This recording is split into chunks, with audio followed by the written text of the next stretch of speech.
ATM, menendang pakai kaki. Dengan sengaja memasukkan uang ke dalam tas. Di jalan ketemu preman. Mau dirampas. Wendy balik arah. Ayo sini maju. Pria botak tidak senang. Datang menghajar Wendy. Pria itu pun dihajar balik. Preman lain yang bantu dilempar oleh Wendy. Satu lagi ditendang dan terlempar. Tinggal pria botak sadar dari maboknya dan kabur. Beberapa hari lalu, Wendy seorang pelayan restoran. Setiap hari bekerja sampai lelah. Bos tidak menghargainya, tidak beri Wendy promosi dan naik gaji. Masih minta Wendy lembur. Ia membawa sampah keluar. Melihat ada orang parkir mobil. Ia melihat orang itu sangat sombong, tidak memperdulikannya. Sampai di tempat sampah, seorang pengemis datang minta makan. Wendy mencari makanan untuknya. Di saat itu bos berteriak marah memanggilnya, dan juga mengusir pengemis. Tapi Wendy bergegas ke pengemis itu, dan kasih makanan untuknya. Pengemis berkata perkataan aneh. Kamu akan jadi seorang pahlawan. Wendy tidak mengerti apa yang dikatakan pengemis. Sudah kasih makanan untuk pengemis itu. Saat perjalanan pulang, di belakangnya ada orang menyentuhnya. Ternyata pengemis tadi. Tanya ke Wendy, berapa lama Anda makan irisan biru itu? Wendy merasa orang ini gila, dan pergi. Tapi pengemis tidak berhenti. Bilang obat itu bisa mengontrol kemampuan kamu. Kalau kamu berhenti, kemampuan itu akan hilang. Ia juga menunjukkan kemampuan seperti apa. Dari jembatan lompat ke bawah. Wendy bergegas mengecek. Pengemis terbaring di jalan, dan tiba-tiba terlindas mobil. Ia kaget dan melapor ke polisi. Tapi ia tidak tahu. Besoknya, pengemis itu datang cari Wendy. Ia kaget bingung. Ucapan pengemis benar. Dan beritahu dia, kamu ingin tahu kemampuan kamu? Coba berhenti makan obat. Ia pun coba berhenti makan obat. Tidak berapa lama, jantung Wendy berdetak cepat. Merasa ada suatu energi di dalam tubuhnya. Esok harinya ia kerja. Ia tidak fokus dan berkeringat. Tersandung sampai makanan jatuh. Ia mengambil tempat makanan. Ia ingin memperbaiki tempat itu. Tapi sudah dicoba, malah semakin bengkok. Bos tahu hal itu, dan marah kepada dia. Harus potong gaji.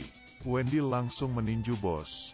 Kamu masih ada muka. Percaya tidak besok kamu tidak akan bisa lihat matahari lagi. Anak kecil ini sedang dikerjai oleh beberapa anak lain. Anak satunya pura-pura menendang bola, untuk menakuti anak kecil itu. Di saat itu Wendy, ibu dari anak itu, datang dan berteriak. Anak itu datang dan bilang, kamu mau apa?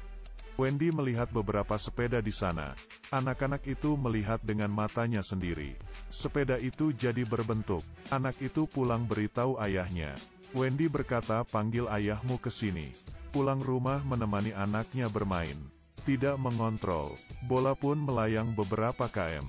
Saat mau kerja, ia melihat mobil itu terparkir lagi. Ia pun mendorong mobil.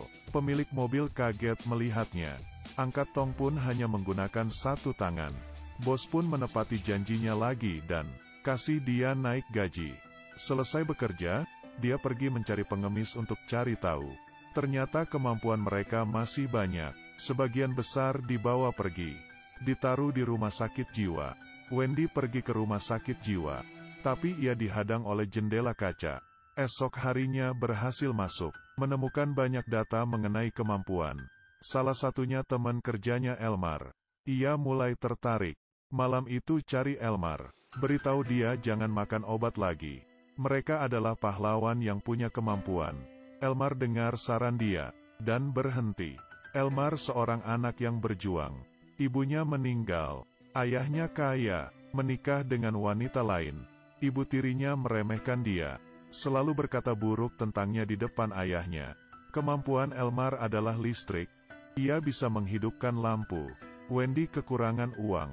Bawa Elmar ke mesin ATM. Menendang mesin itu. Uang keluar. Keduanya tidak pulang. Tapi pergi ke bar. Di sini bertemu preman. Dan Wendy menghajar mereka di WC. Beberapa orang di dalam kalah. Saat pulang bilang ke suaminya, ia bawa uang banyak. dikasih ke suami. Wendy dan Elmar mencari pengemis. Mereka membuat rencana, ingin bantu teman-temannya. Pengemis dulu sempat dimasukkan ke rumah sakit, jadi kenal beberapa orang. Keberadaan mereka diketahui petugas. Wendy mendorong lemari, tapi peluru tertembak ke pengemis. Tapi ia tidak tertembak. Mereka pun kabur keluar dari penjaga. Di saat itu Elmar mengeluarkan kemampuannya, mengalahkan semua penjaga. Meskipun ada beberapa orang selamat, tapi Wendy dan pengemis merasa Elmar keterlaluan. Tidak harus bunuh orang. Tidak sejalan dengan penilaian orang. Pengemis keluar dari grup.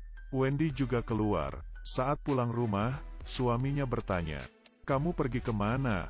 Kamu pergi kemana? Teman kerjamu bilang kamu tidak lembur. Pergi menyelamatkan dunia?" Wendy tidak menjelaskan. Keduanya bertengkar. Demi minta maaf, suaminya buat acara makan-makan. Elmar tidak punya hati. Ia beritahu lokasi pengemis. Dan ia pun ditangkap. Lalu pergi ke rumah Wendy. Ingin bersama dengan Wendy. Karena cerita di komik seperti itu. Wendy menolak dan pergi. Suaminya melihat, marah dan bertanya. Wendy mengakui semuanya. "Siapa yang bisa percaya dengan permainan ini? Kamu pikir saya bodoh?" Suaminya dihajar oleh Wendy. Ia memutuskan cari Elmar. Minta dia buat jelasin. Elmar membunuh ayahnya sendiri. Wendy bergegas datang. Elmar pikir Wendy tahu, tapi ternyata tidak. Ia pun pegang Wendy dan menyetrumnya. Saat Wendy sadar, ia ada di rumah sakit jiwa. Dokter sudah tunggu lama, ingin mengontrol kemampuan Wendy. Saat ia kecil, kepala sekolah bilang beberapa kata. Ia langsung melempar meja kantor kepala sekolah. Dari situ Wendy minum obat. Kemampuannya mulai menghilang. Di saat itu, Elmar datang. Berharap Wendy bisa berubah pikiran. Ia masih menolak. Elmar marah dan mematikan semua lampu. Menahan suami dan anak Wendy. Di saat itu pintu rumah sakit terbuka. Saat dokter ingin menembaknya, pengemis langsung maju di depan Wendy. Karena tidak ada kemampuan, ia pun tertembak. Elmar menahan anak Wendy untuk mengancamnya. "Kalau tidak sama saya akan berakhir tragis. Jangan buat lelucon." Wendy menghajar Elmar, tapi ia tidak ada kemampuan. Jadi disetrum oleh Elmar. Saat obat di dalam tubuhnya hilang, ia pakai sarung tangan. Menghajar Elmar keluar jatuh ke kolam renang. Ia pun tersetrum di dalam air. Akhirnya suami mengerti kondisi sulitnya. Membiarkan dia kabur. Wendy melihat keluarganya, dan hilang dalam kegelapan. Di saat itu dokter sampai, dan bawa tubuh Elmar. 3 bulan kemudian, Wendy muncul lagi. Kali ini ia tidak sendiri. Tidak ada penjahat di dalam film. Bahkan bos wanita yang beri obat juga bukan orang jahat. Tujuannya hanya mengontrol kemampuan. Kalau dia tidak akan mengendalikan orang-orang ini, maka kemampuan semakin lama akan semakin besar. Ambisi juga akan semakin besar. Orang lemah akan balas dendam bila ada kekuatan super. Yang awalnya baik menjadi pembunuh. Yang awalnya disiksa, jadi menyiksa. Jadi lebih kuat dan balas dendam. Judul film ini adalah Freaks. Kalau suka bisa ditonton.